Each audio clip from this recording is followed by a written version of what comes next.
Welcome everyone to tonight's webinar on healthy guilt and how to deal with guilt and not let it mess with your well-being. I'm Dr. Rachel Wheeler. And I'm Dr. Tracy Hunter. I'm very excited to present this topic today. It's one that I spend a lot of time with my coaching clients talking about. And so we thought it was a really important topic to bring to the world. So Yes. So we've had over 120 people sign up for tonight's webinar. Many of them therapists and psychologists from all over the world, people from Australia and Russia and Scotland and the UK, which is wonderful. So obviously it's a hot topic. Yeah. Okay, so what we're just going to do is share our content with you and get started. Okay, so guilt is such an important topic, and it's one that it sneaks up on us. Sometimes we're feeling guilty and we don't know why. And basically, it's such a powerful emotion. It gets us to do stuff that we don't even want to do. So this is an important one to look at because we want to be in control of our life and making good decisions about our life. But if we're doing everything that's very guilt driven, then we're going to stop having a good sense of ourselves and a good control over our own life. So guilt is either the feeling that you've committed something wrong, that you've done a wrongdoing, or that you've failed to meet an obligation. So that's kind of the definition of guilt. And we're going to talk a lot about the failed obligation and conditioned guilt tonight. Okay, guilt is also linked to having high moral judgment. So people that have been brought up with a very sort of right and wrong, you need to do the right thing, behave the right way, a lot of shoulds and shouldn'ts in their upbringing, a lot of what would people think if this happened, or if they saw you doing this. This can be the foundation for having a lot of guilt responses in your life. And also guilt is linked to our conditioning, and it's also linked to the conditioning of others. So for example, there's a lot of guilt around parent-child relationships. So there's a lot of conditioning that, well, I'm the parent and you listen to me and you do what I say and you obey me. And that kind of works, I guess, on some level when the child's small, but then when the child gets older and an adult and wants to do whatever they want to do, but they've got this conditioning in their relationship with their parent, they then feel guilty when they want to kind of do what they want to do that may be not something the parent wants them to do. So most of you, probably the only trip most of you have been on lately is a guilt trip with all our holidays cancelled. So we want to get you off the guilt trip. That's a trip you don't want to be going on, okay? And so we've come up with this sort of formula to kind of unpack what guilt, so a little checklist. So when you notice that you're feeling guilty, you can work out what's going on. So every feeling I have is like data giving me information about my world and about my values, my beliefs, my conditioning, and what's going on for me.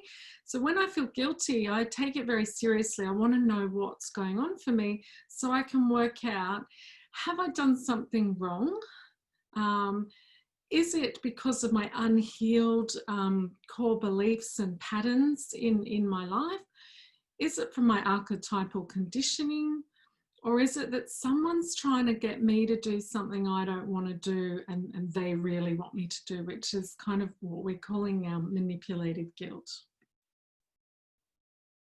All right, so how about we start off with what is healthy guilt? Because not all guilt is bad, we're designed with this lovely internal moral compass that we can really rely on to tell us when, we are in the wrong and we've done something that we really need to repair with the people that matter to us. you know, it's not that we're a bad person. You know, all of us are going to make mistakes, not be very considerate from time to time. It's impossible to go through life without, you know, upsetting other people and, you know, just sort of thinking about ourselves from time to time. That doesn't mean that we should, you know, feel like a terrible person. So what is healthy guilt then? Let's start there. All right, so it's important to realize that we all feel guilty naturally when we feel responsible for negative circumstances that we've caused for ourselves or to other people. So this is natural. We feel guilty about that. We feel regret or remorse for either real or imagined misdemeanors from our past. So, you know, it's really natural that we reflect back on the things that we did in the past that we have some regret about. You know, it's impossible to reflect back on our entire past and feel good about every single decision and choice that we've ever made. It's just not possible to go through life without, you know, stuffing up from time to time. So that's healthy. We want to celebrate that, and we want to be able to own that and go, oh, I'm so glad I've got this internal moral compass that kind of, you know, guides me back onto my path. All right. So let's have a look at what unhealthy guilt looks like. So unhealthy guilt is kind of this kind of inherited guilt or conditioned guilt. So we are programmed with all this conditioning. Half the time we don't even know about it. And then it pops up and we feel a guilt. I had an experience where I've actively stopped being a regular bed maker because I decided, you know, I'm a working mother, don't have the time to regularly make my bed. But my conditioning was that you have to make your bed every day. And my mum would go ballistic if the beds weren't made. She would literally melt down. So anyway, in my 20s, I decided, yeah, that doesn't work for me. I'm giving up that one. But then interestingly enough, a few months ago, I had some friend of mine walked into my bedroom and there was the unmade bed. And we're not talking about the one in the Tate Modern Gallery. Anyway, I had a wave of guilt come over me and I was like, oh, I feel guilty, what's this? And then I looked at the bed and I'm like, oh, it's the bed. I feel guilty about the bed. Anyway, because I'm able to really quickly track that, I was like, okay, Rachel, don't say anything about the bed, because if I apologized for my bed not being made, I'm actually continuing this conditioning that you need to make the bed or you're not an okay person. So I just bit my tongue, said nothing, and breathed through the guilt, and we got through it. But I was really fascinated because that conditioning came to my childhood. When I was 20, I consciously abandoned that conditioning and gave it up. And we're talking 30 years later, it came back like a nanosecond. So this conditioned guilt, you know, there's a lot more things we were conditioned with than a bed making thing. Do you know what I mean? But that's just an example of it.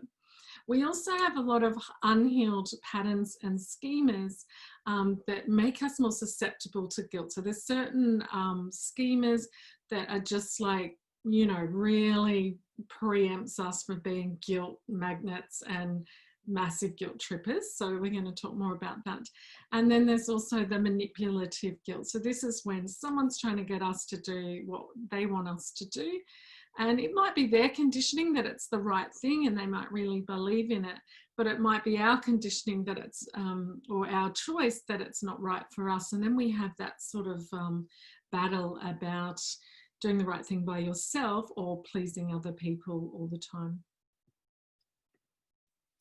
So it also includes that conditioning and obligation. So people pleasing, if you're known for being helpful and then you decide that you're not going to do something. So if you're that person that everyone comes to because you're super helpful, and then you think, actually, I'm really tired this weekend, I really don't feel like helping my friend move, then you will feel a lot of guilt because you've been conditioned that you're that sort of helpful person.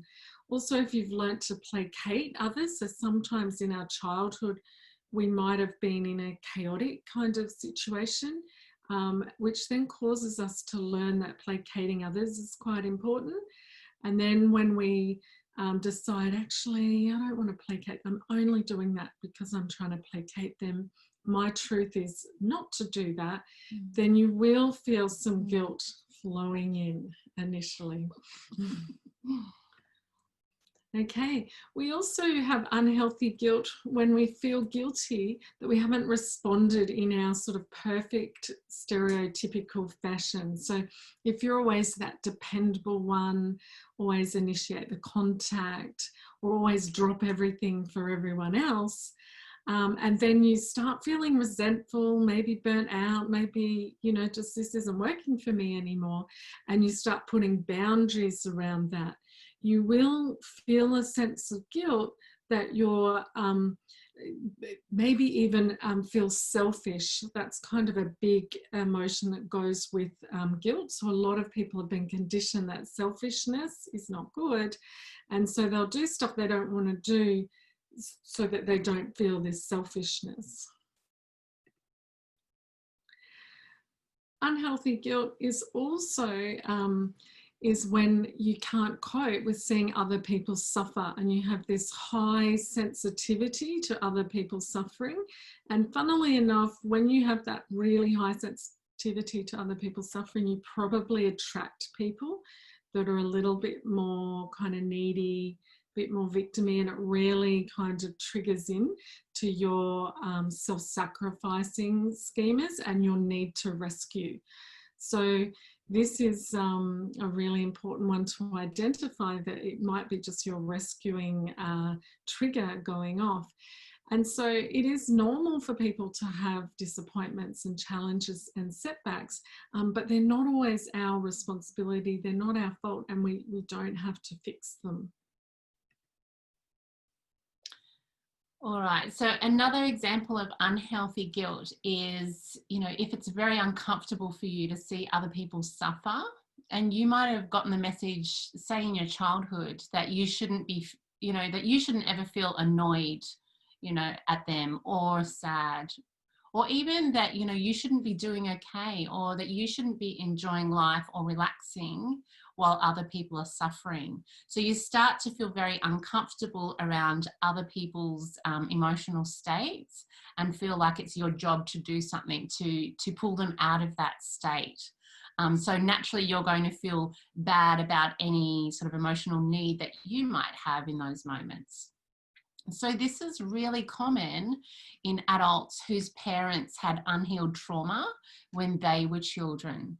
So if there's a parent who experienced trauma in their childhood and then they went on to have children, it's very common that that child will have picked up on the parent's unhealed trauma in a very unconscious way.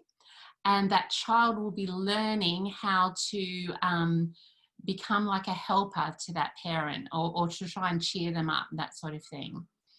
But because that parent's unhealed trauma is actually unspoken, it's not sort of out there as a, you know, something on the table, so the child doesn't actually know that that's what's going on for the parent, then it's very hard for that child to sort of see that this is an unhealthy pattern. Obviously, the child just thinks that it's normal to look after mum or dad.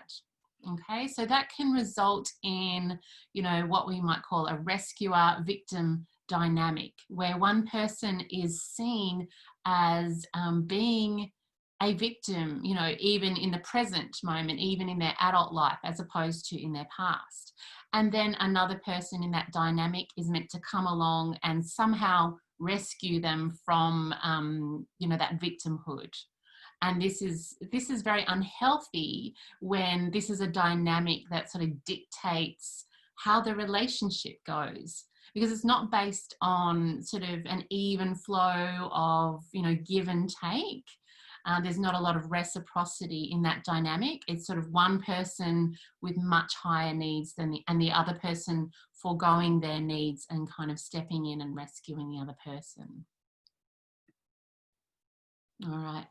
So another example of unhealthy guilt is when you believe the messages other people may give you that they don't have the resources to cope, but you do. And, you know, they may expect you to be there for them, to sort out their issues, etc., without them taking the necessary steps for their own empowerment and well-being. So this is otherwise known as helplessness. So anytime we might have the feeling that other people just can't manage without our help, we're actually viewing them as helpless, as opposed to viewing them as a resourceful adult. And this is really important if we're going to shift out of this unhealthy guilt, is that we need to step into a new mindset, a new belief that all adults actually do have the resources to cope, to find their own solutions, to find their own power again, as opposed to that power being outside of them and, in our hands. Okay. Another example of unhealthy guilt is when we feel guilty because we might have rigid ideas about right and wrong, good and bad. And that would prevent us from choosing what we might call the wrong course of action, or bad or selfish, even if it's actually the healthiest choice or beneficial to the other person. Say for us to set a boundary and say no actually might be of way more benefit to the other person, even though it would cause some, immediate suffering.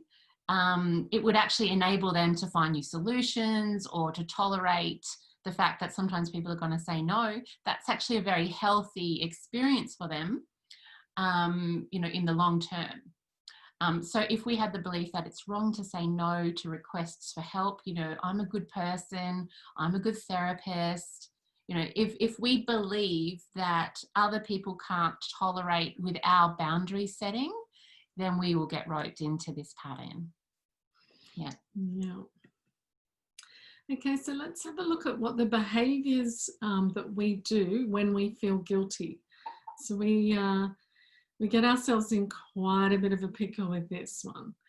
Okay, so the first thing we do is that we become over responsible for everyone's emotional state and everyone's pain and everyone's suffering and their misfortune. We take on this responsibility. We continually strive to make life right for everyone else. It becomes our little secret mission to really, suss out and be super sensitive to everyone else's needs and try and make life right for them. We overfunction, we overcompensate, and we become over-conscientious. So over, lots of overs there. Little hint, we need to get over this. Because at the end of the day, it's exhausting, and we build quite a lot of resentment, and we also lose who we are. We lose our sense of who we are and what we want to do because we're busily over-functioning for everyone and looking out for everyone.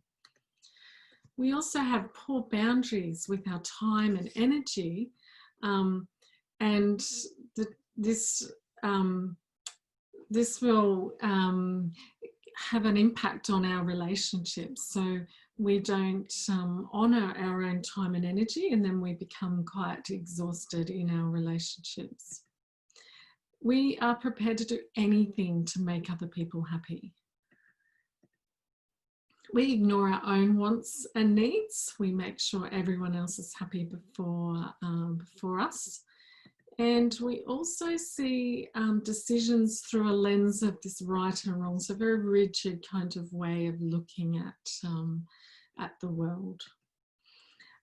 We have impaired decision-making ability because we're worried that we're going to make the wrong decision, and then if we make the wrong decision, we're going to feel guilty, and so this can be quite debilitating. And then we also might feel like someone has to be blamed all the time to alleviate the guilt. So we're feeling really high guilt, and then our brain starts thinking, right, who can we blame for this, to alleviate that feeling. So we're very avoidant of this guilt feeling, and our brain's busy trying to stop us feeling that. And we either do stuff we don't want to do, or we try and find someone else to blame. We also become hypersensitive to feedback that we've done the wrong things. So we're just really worried all the time that someone's perceived us as doing the wrong thing. And we become hypervigilant about what we say and do and be, that it's not wrong or bad. And then the last one is we can become very immobilized by this and give up and stop having a voice and, just kind of go along with the status quo because it's easier. So we become very passive. Okay, so that's a fairly unhealthy pattern that we've just described there. And, that's really the purpose of tonight's webinar, is to help just to unveil, these patterns. And why do we want to do that? Is because there's, really bad consequences when we don't address it, and tackle this. And so when we are ruled by guilt in these ways that Rachel's just described, we become shut down to a range of emotions and healthy solutions in the process of trying to avoid feeling guilty. Okay, so we actually become emotionally blocked due to this unhealthy guilt. And I call this guilt laced with fear of punishment. So that is really unhealthy guilt, is when we're really fearful of what the other person might do to us, or how we might feel about ourselves as a person if we don't act on the guilt or appease the guilt. So that's just really this fear of punishment. When that happens, we're not able to access feelings of peace, abundance, and joy that accompany real, genuine love in mutually beneficial relationships. We only then start to feel what we call obligatory love. This sort of like, yes, of course I love my mother. Yes, of course I love, my husband, or of course I love them. It's almost said to mask this sort of resentment that is really going on underneath. And we do feel resentful whenever there's that lack of reciprocity or giving and receiving that goes on in healthy relationships. So that's why it's really important to address these patterns, because if you allow guilt to sort of control your decisions in this way, unfortunately, it's going to have a long-term consequence on the relationship, because when you start to feel resentful towards another person, you really withhold that love from them. You really don't want to spend as much time with them. You start looking for excuses to not spend time with them, which is a really sort of unhealthy way to go about relationships that you care about. So this guilt thing, a lot of it is very subconscious, which is why we're sort of really wanting to out this stuff. Because once you know what's going on, then you're much more able to sort of work out what's going on a lot quicker. And with our coaching clients, we look at all their unhealthy inner dialogue that's going on and really unpack this to make it a very deep process, so that they're able to really heal this and really understand where it's coming from. There is some good news though about guilt, and one of the big things I like people to do is just to learn to be comfortable with the emotion. It's definitely uncomfortable and we'll squirm and do anything we can not to kind of feel it, but it's not going to kill us. It's literally just a feeling. And the more you can understand what's going on and sit with the guilt, the more it dissipates, which is a good thing. And so also, if we understand the origins of it and really understand our conditioning, then it has also less hold over us, and we can process it and nut it out quite quickly, and then it is has a less hold on us. Guilt is also not always a bad emotion, because it can motivate us to make important changes in our life. So, this is an important thing. It's often motivates us to make changes and have a look at what's going on in our life. And so guilt can be very healthy. All right. So, yes, more on the good news. So if you feel guilt because, like I mentioned before, you've got this excellent internal moral compass that's doing its job, that's telling you that you've done the wrong thing, then we should be like this dog and feel guilty, which then triggers us to repair, repair the damage that's been done. And damage is probably an exaggeration. I mean, our relationships can take a lot of hits. Do you know what I mean? Like we're continually doing the wrong thing by each other and repairing it. That's, part of human relationships. So if we feel guilty, we need to attempt to repair things, restore things to, back to this sort of feeling of giving and receiving, like there's sort of reciprocity in the relationship, make amends and apologize.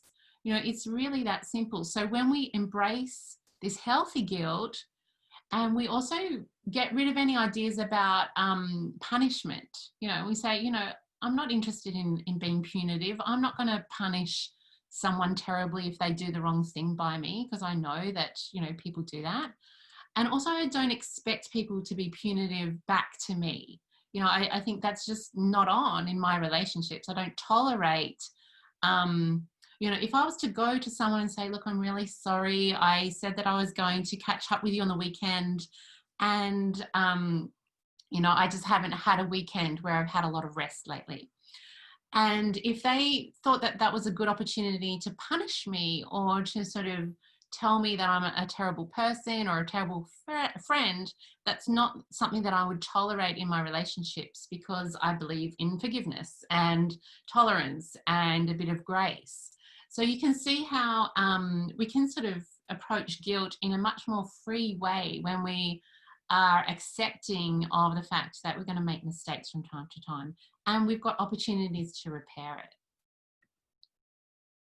Okay, so feeling guilt because of unhealed patterns can actually look like that we may have some unhealed schemas.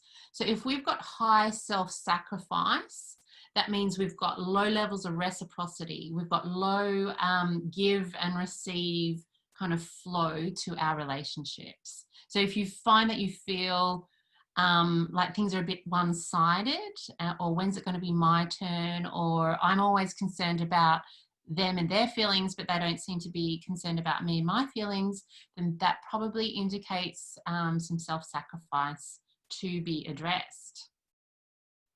Other times we feel guilty is because we might have high levels of subjugation and low levels of assertiveness. So we might feel guilty about being very direct and assertive in our relationships and saying no and putting boundaries in place and being very self-directed. And this is, just on a personal note, this is something that I had to heal from. And I learned, partly I learned how to heal this from my own relationship, because my partner actually has zero subjugation. He has very high levels of assertiveness and is just very forthright, when it comes to asserting his own position on something. And I was just sort of astounded at the ease at which he can just be very self-directed. And I thought, I need to actually channel a little bit more of my inner masculine, when it comes to asserting, my position on something and being very clear and direct with my own boundaries and what I'm not willing to tolerate. Another pattern or schema is when we've got the high people-pleasing or the high approval-seeking schema, which means that we've got low levels of self-appreciation, low levels of self-praise, where we, we feel the need for everyone else to think that we're a good girl or a good boy or a good mother or a good therapist, and, that outside perception of us is really important. And the minute that we pick up that someone might be thinking less of us, then we start to feel very guilty, like as if we've done something wrong. And also we might feel very guilty because of an unhealed punitiveness schema. So any time where we might have grown up in an environment where punishment was really common, really harsh consequences for bad behavior or wrongdoing, where, almost the punishment became the focus as opposed to the opportunity to teach the child a new behavior. And I really like the actual definition of discipline, or the word discipline comes from disciple, which means a student. So, you know, children are students of life. And in fact, you know, adults, we're still students also, actually, because we're still making mistakes all of the time. So, you know, if someone makes a mistake, then the opportunity is to teach them something about you or how it's affected you, rather than to dish out a punishment. So if this is something that you can identify with, then there would be low levels of forgiveness and self-compassion that you might want to activate, or to help other people activate in their lives. Okay, so if the guilt is due to conditioning, it might look like that we are conditioned that we have to take the blame for things. So we might do a whole lot of self-blame. This is a real common one for parents, you know, if their children's behaviour is not up to their conditioned standards, or what's expected in the family and stuff. There can be a lot of self-blame for their behaviour.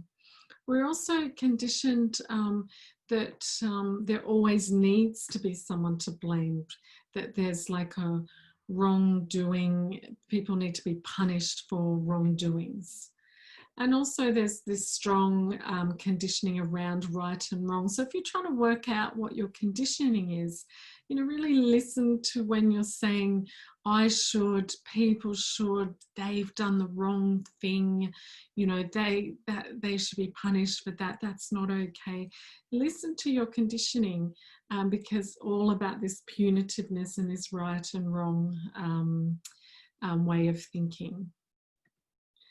Conditioned guilt can also come from systems of strong power and control-based hierarchies. So these can be some religions and churches, some government and business structures, and also family cultures. Certainly this happens a lot in the parent-child hierarchy as well. So this is also an important place where we get conditioned guilt. We can be conditioned that one person in the system needs to take on the rescuer, the helper, the problem-solving person. So this often happens in family dynamics, and everyone sort of takes on their role. And then when you've done a bit of healing and ownership around this, you might not want to take these roles on anymore. And that's when you may have some conflict or some loggerhead with people, because you're known as the rescuer, the helper, the problem solver. So it can also be masked as self-denial. So we can reduce our guilt by routinely looking after the needs of others. And it makes us look like such a nice person and very generous and kind, but often it's actually us, you know, masking our conditioned guilt. And another conditioning is that kind of conditioning that happens a lot in families, peace at any cost. So peace at any cost conditioning directly says don't rock the boat. You know, you have to keep the status quo. We don't have conflict. We don't have open discourse in this family or this work environment or whatever. And another really interesting conditioning that I see comes up in my coaching is this kind of idea of the happy wife, happy life situation. And this is something it's a double-edged thing. So if the wife is, you know, actively making herself happy and meeting her own needs in a very positive way, the happy life, happy wife thing is great. But what I find with a lot of my male clients is they become very under-assertive and have difficulties with emotional expression and conflict resolution, because they become almost emancipated by this thing, I've got to keep my wife happy. So like, so it's this form of conditioning that we just don't even know. We've got so many of them, but these are just a couple of examples that we take on. They become our way of life, but they can also stop us from living our true self. They can stop us from having free expression. Okay, so now we're just going to unpack a little bit more about guilt in response to manipulation or obligation and what that might look like or feel like. So the first thing I want to say about manipulation is we all do it. Let's own it. Let's all say, tonight, my name is Tracy and I'm a manipulator. It's okay. It's just that some people are just better at it than others, or they might have access to more power because of their position or their age or some other aspect, code in their life, like being male versus female in some situations, for example. All right. So, so it's really healthy to just realize that this is, to a degree, a certain part of being human, is that, sometimes we feel the need to use force or coercion to get our needs met. So if we're being manipulated, it means that someone's basically trying to get you to do something for them because there are gains for them. Especially if you both believe that it's the right thing for you to do it and for them not to do it. And they may have a way of being able to manipulate your sense of fairness and justice. They may be able to hook you into this belief that if you don't do what they're asking of you, then you're messing with the whole sort of justice system. Okay. All right, so when we're being manipulated, it may be because someone is sort of inadvertently suggesting that they will suffer greatly if you do not respond to their requests in a positive way or in the way that they think that you should. And what you'll notice in yourself, and this is how we know if we're being manipulated, is that you'll notice that the flow of love feels blocked. You stop feeling very generous towards that person, because genuine love is this real generous sort of giving and receiving, both people considering each other, being very mindful of each other's needs, in this sort of even way, as if you're both on the same plane, as opposed to one person being more helpless than the other. Okay, so it feels generous and not forced or coerced. So that's the first sign that there could be some manipulation going on, is because you start to feel this sort of resentful that, hey, this isn't fair. We're quite clever creatures. We can work out how to exploit other people's discomfort with feeling guilty. Like, we all would know who in our workplace can we ask first, to stay back late, because we know that they're not comfortable feeling guilty, so they're going to say yes very easily to us.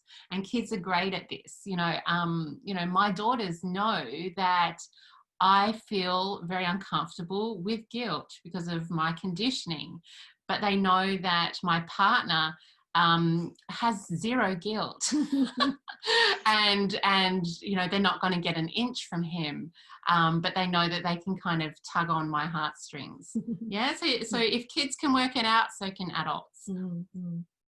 And also, people may build up an argument that portrays us as being at fault or bad if we don't act or do something for them.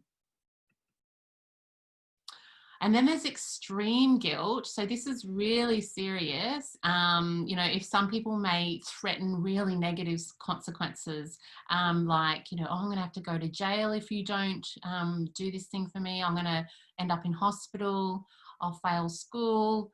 I'm going to die. I'll have to divorce you, etc. if you don't do the things that they want you to do.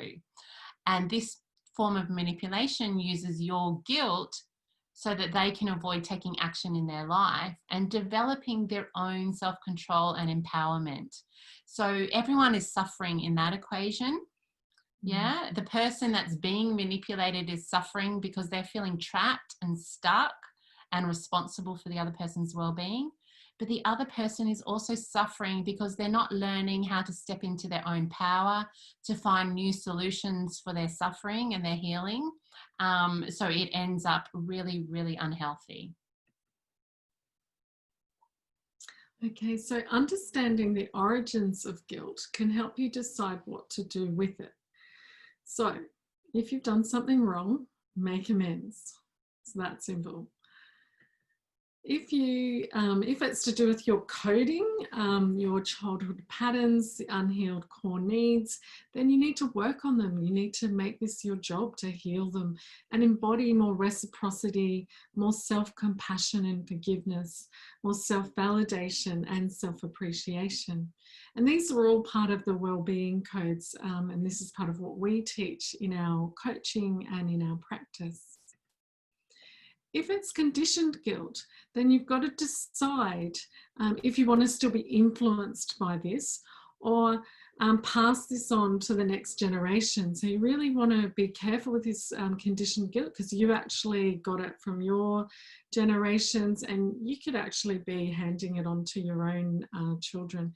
So even if you can identify it as conditioned guilt, then that guilt will dissipate. You'll be able to go, okay, I'm not going to react to this because it's conditioned guilt. I'm going to breathe through this and it will pass. So understanding the origins definitely helps. If it's manipulation, you can see it for what it is and hold strong to your boundaries and what's right for you. So this is kind of, is it condition, right? Okay, is it manipulation, right? I need to hold strong here.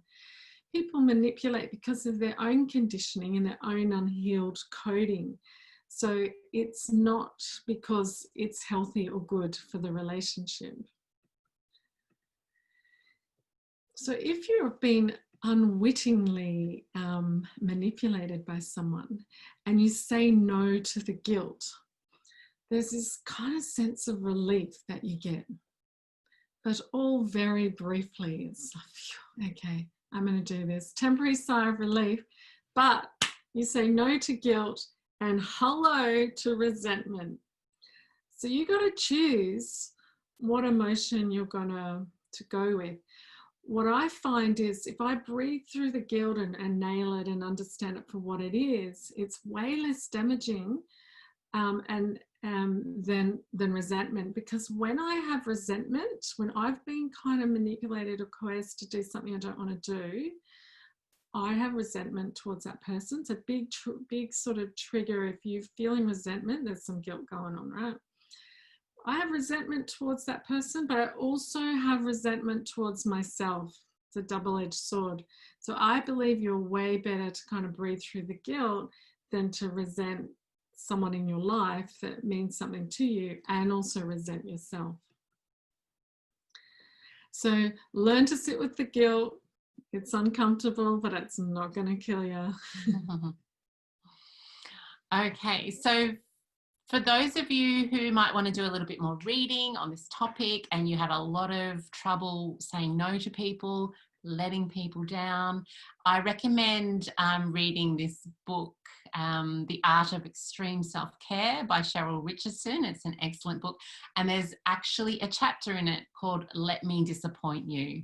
So what a freeing statement if you can just claim that, knowing that you're going to be disappointing a lot of people in your life as you go through life and you are taking care of your own emotional needs, that inevitably means that often you're going to be saying no to people's requests for help, for emotional support, for a fee reduction, to getting to see you during COVID, all that. You're going to be disappointing a lot of people if you're taking good care of yourself.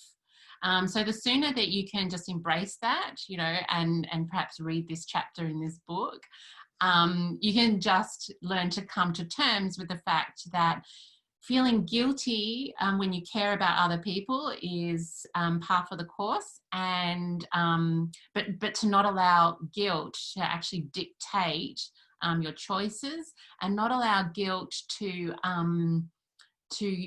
sort of abandon your your own standards for life. It's really important. Okay. So we hope that you enjoy the content on healthy versus unhealthy guilt tonight, and also really understanding the consequences of not, being all over this, because it can really lead to some damaging outcomes for relationships that matter to you over time. All right, so I just wanted to introduce you to what we're up to next. So we're about to start a 90-day wellbeing boot camp, and that's just for health professionals that are really wanting to release some of these unhealthy patterns in their life. They're wanting to fine-tune how they show up in their relationships with other people. They're wanting to experience greater, states of love and joy and freedom and courage and all of those positive mood states. Less guilt and resentment. Less guilt, less fear, less, resentment, all of those feelings. And what it looks like is, well, it's kicking off on the 31st of August. We have fortnightly group calls on Monday nights at 7 o'clock at this time. We also have a one-on-one coaching call before and after the Wellbeing Bootcamp, just to really get to know people's wellbeing goals. They get access to the Wellbeing Codes program on Teachable, which is worth $250.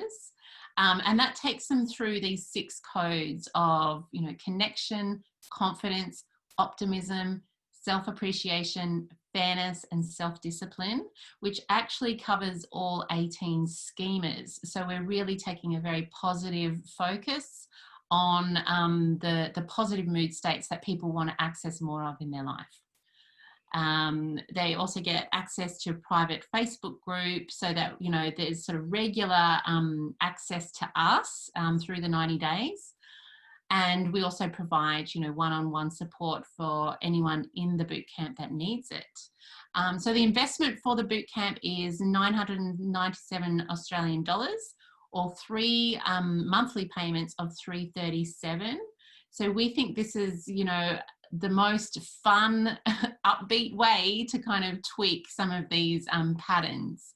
It's different to therapy. There's a little bit more of a present and future focus on really being focused on some short-term changes that you want to make in your life.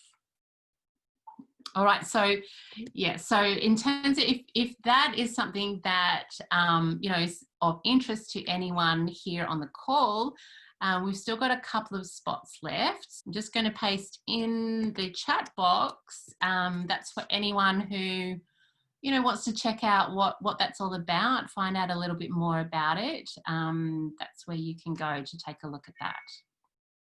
All right.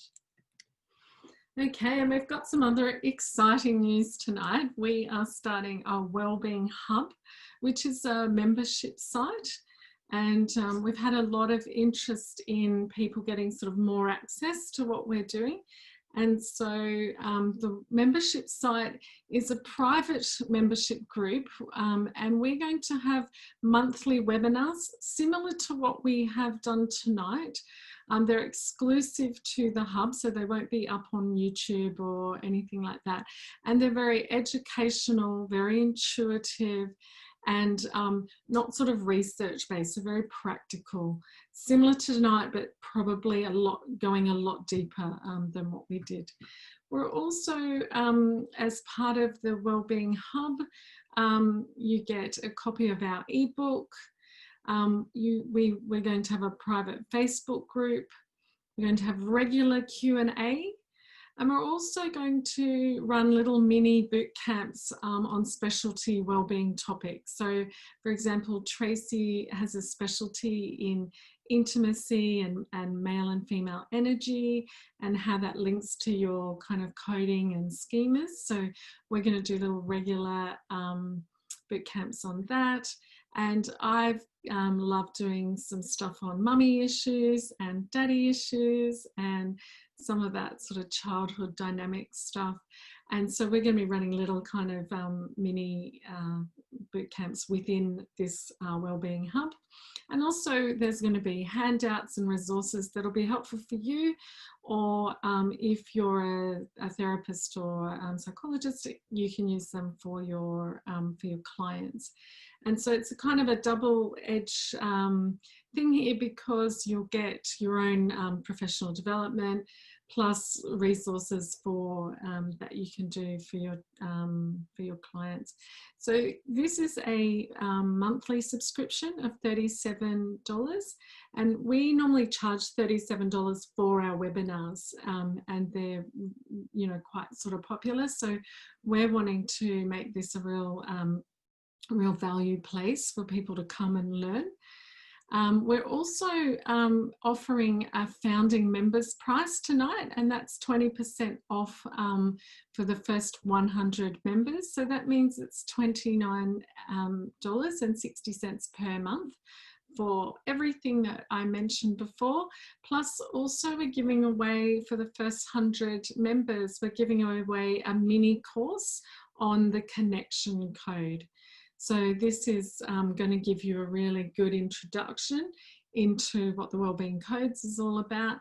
And then also, if you've done coaching with us previously, this hub will give you regular contact with us so that you're keeping on the right track. And then if you are a health professional, it will give you lots of resources and PD and stuff for your profession. So there's a code there, and it's HUB20 for the first 100 people to join us. This is your founders members price. So I'll put a link to the registration in a minute. If that's something of interest to you, we'd love to see you in our community. Just give you an idea of our upcoming webinars that we're going to be running in the hub. The next one is on Friday, the 18th of September at 1 p.m. and it's how to tune into your intuition and trust your own guidance, which we feel is Therapy 101, which we never learned ourselves, which took us a few decades, didn't it, to learn this. Yeah. I believe like 95% of the population is not aligned and not in tuned because of emotional deprivation. And this is something that was handed down through archetypal conditioning. So I'm super passionate about this one, getting aligned and getting in touch with your intuition. It's amazing. Yeah, so that will be our first next webinar that we're running. Then in October, the 2 main blocks to feeling joy and ease. So you don't want to miss out on that one if feeling joy and ease is important to you in your life. In November, we're going to be talking about codependent, independent or interdependent, exploring the foundations of thriving intimate relationships. And in December, we're going to run one on healthy anger, how it can improve our relationships. So hopefully these topics sound like they're relevant to you. We'll also be putting out links to just join the webinars. If you just want to sign up for a single webinar from time to time, that will be possible too, to register for the same price, for $37. Okay. All right, so if you want to check out more about the Wellbeing Codes Hub, please take a look at the link there in the chat box. Otherwise, please continue to follow us on Facebook, where we're going to be, just updating everyone on the Wellbeing Codes and what we're up to, so that you can sort of start to make, positive outcomes, positive, mood states, really the focus of your life. Yay. Okay, thanks for joining us, guys. I hope that was helpful. All right. Thanks so much for jumping on tonight live, and also thanks to everyone in the recording. You're welcome. And we'll see you next time. Okay, Bye. you're welcome.